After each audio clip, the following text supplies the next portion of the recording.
print, email, Facebook, Twitter. More wild being on the nose as authorities crack down in Paris as the French capital prepares to welcome the world for the summer tourist season.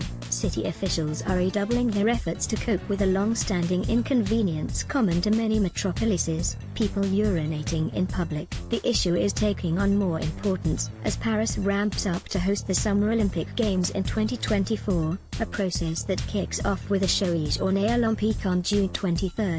With sporting demonstrations, mini-contests and family-orientated fun at locations all over the city. As any host city knows, the Olympics is a high-stakes opportunity to show off its organizational talents on a world stage, and to face plant if things go wrong. While security is still the most significant challenge in hosting public events, France announced on May 30 that it would ban big-screen fan zones during the upcoming World Cup football tournament because of fears of terrorism. Peeing in public is nonetheless a concern, and a growing one. In 2017, Paris handed out 5,381 citations for épanchement d'urines, or outpouring of urine, 3 times the number issued the previous year, when Paris hosted thousands of football fans for UEFA Euro 2016. Apparently the fine of €68 wasn't quite enough of a deterrent.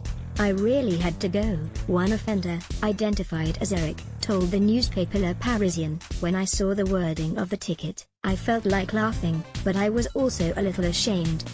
But with tourist numbers expected to surpass last year's 40 million despite recent terror incidents, the city's struggle to keep clean and accommodate the need for toilet facilities is kicking into higher gear. "The situation is not at all satisfactory," said Mao Peninou, the deputy mayor in charge of prevention, security, and protection, whose portfolio includes public sanitation. "We are modernizing our material and adapting our approach."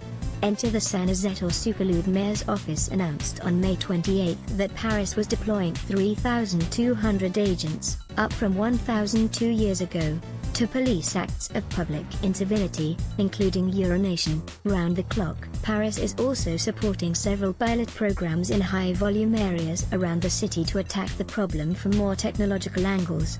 These include green urinals stocked with absorbent straw and equipped with gauges that send a remote signal when the containers are full, reducing the number of collection rounds by vehicles and thus saving on fossil fuels and greenhouse gas emissions. Urinals on a lift-like platform that recede into the footpath during the day and come out at night when they are most needed. High-capacity portable urinals whose receptacles can be emptied directly into gutters and thence the city sewer system.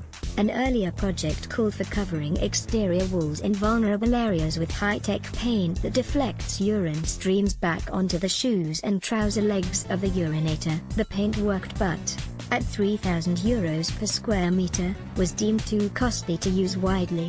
The search for a solution through the years. Paris's attempts to curb urination sauvage, or wild peeing, have produced some inadvertent street art, from the curved, spiked, knee-high fences designed to keep people from using building corners as urinals, to the elaborate Vespasian public toilet booths that dotted the city from the late 19th century, of which only one remains, on Boulevard Arago on the left bank. In case you want to visit it, bring tissues. The search for a modern-day solution has produced design and engineering innovation on a grand scale. The icon of the breed is the Saint-Nazaire, the ovoid, self-cleaning unit made by the French company JCDecaux, first installed in Paris in 1981 to replace the Vespasian. Today more than 400 Saint-Nazaires are in place in Paris and also in use in major cities all over the world. In London they are called Superlouvres. They are accessible, open 24/7 and, in Paris at least, free of charge. Dames PP Fight Back. Paris still has some 150 supervised public toilet rooms in high-traffic areas like the Louvre Museum, operated by a Dutch company and charging €1.50 per person. The facilities are clean and bright but, for many Parisians, a tad expensive compared to the old toilets staffed by Les Dames PP, women, mostly older and foreign, who cleaned and monitored the premises and collected a small wage and even smaller tips. When the city of Paris decided in 2015 to outsource and upscale the public toilets, the new operator, felicitously named Filou, claimed that the Dames PP were no longer qualified and sacked them. 6 ladies revolted in particularly French fashion. They called their union representative and sued the city for back pay and reinstatement. The case has languished in the labor courts and is not due for resolution until July at the earliest. If all else fails, desperate visitors can always pop into a hotel. Parisian concierges and doormen are very understanding about the use of facilities, or a cafe, though you will most likely have to buy something. An espresso at about €1.50 is usually the lowest price of admission. And if you're lucky, you may see one of the many locally produced signs near a tourist attraction like the Eiffel Tower, pointing you towards socially acceptable relief. Anne Bagamarie is a Paris-based journalist. Print, email, Facebook, Twitter.